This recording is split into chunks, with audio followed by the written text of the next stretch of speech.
Olá pessoal, meu nome é Luiz César e nós estamos aqui no CPU In Situ.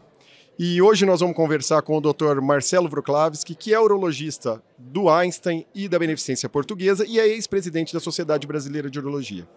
Marcelo, existe um burburinho crescente a respeito de qual seria o real papel do toque retal na rotina, na prática urológica do nosso consultório.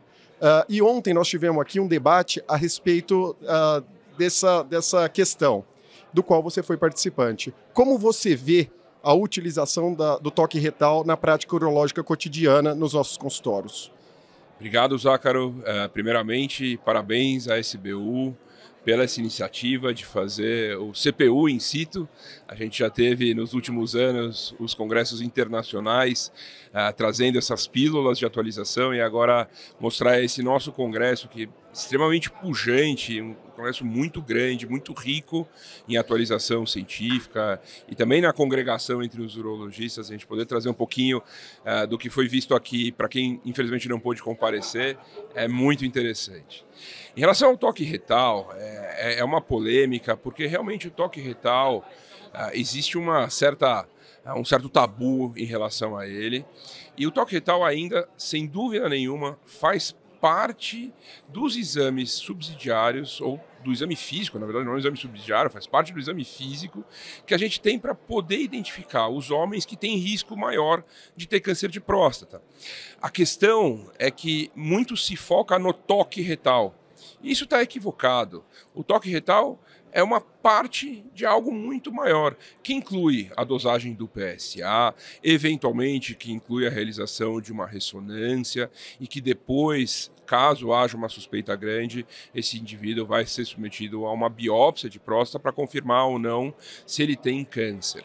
O toque retal, quando a gente olha do ponto de vista populacional, saúde pública, assim como o próprio rastreamento, que aí acho que é uma questão que a gente não vai conseguir explicar tudo aqui nesse vídeo curto, mas ele, por alguns, é questionado devido a alguns estudos grandes, pivotais, que não conseguiram mostrar ganho de sobrevida numa análise inicial e mais para frente foi se mostrando que é necessário rastrear um número cada vez menor de pacientes para se evitar uma morte. Então, nós, urologistas, assim como a grande maioria dos oncologistas, são favoráveis à realização do rastreamento para o câncer de próstata.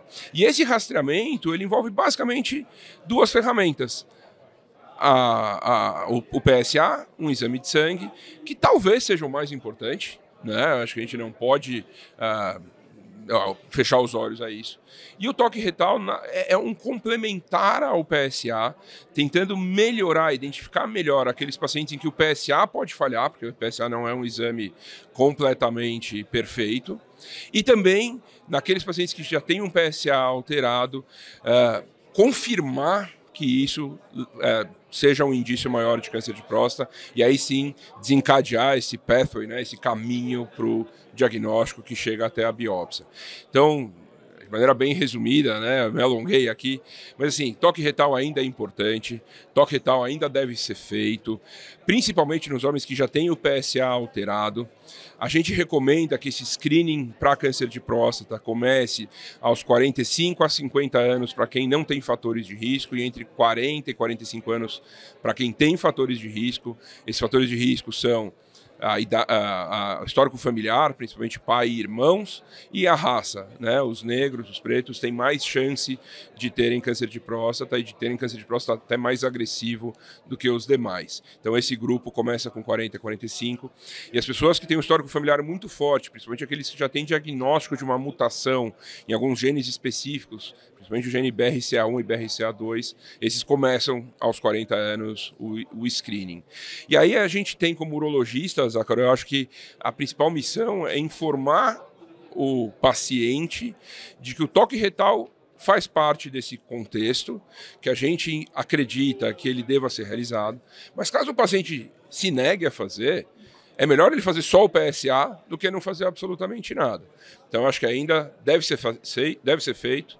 A periodicidade é questionável, talvez anual para aqueles pacientes com mais risco, talvez se espaçando a cada 2, ou a cada 3, ou até a cada 4 anos para pacientes que têm muito baixo risco, mas ainda, sem dúvida nenhuma, é parte desse contexto de rastreamento para o câncer de próstata. Perfeito, Marcelo. Muito obrigado por essa entrevista. Pessoal, continuem atentos no CPU In Situ, que teremos mais novidades por aqui. Um abraço a todos.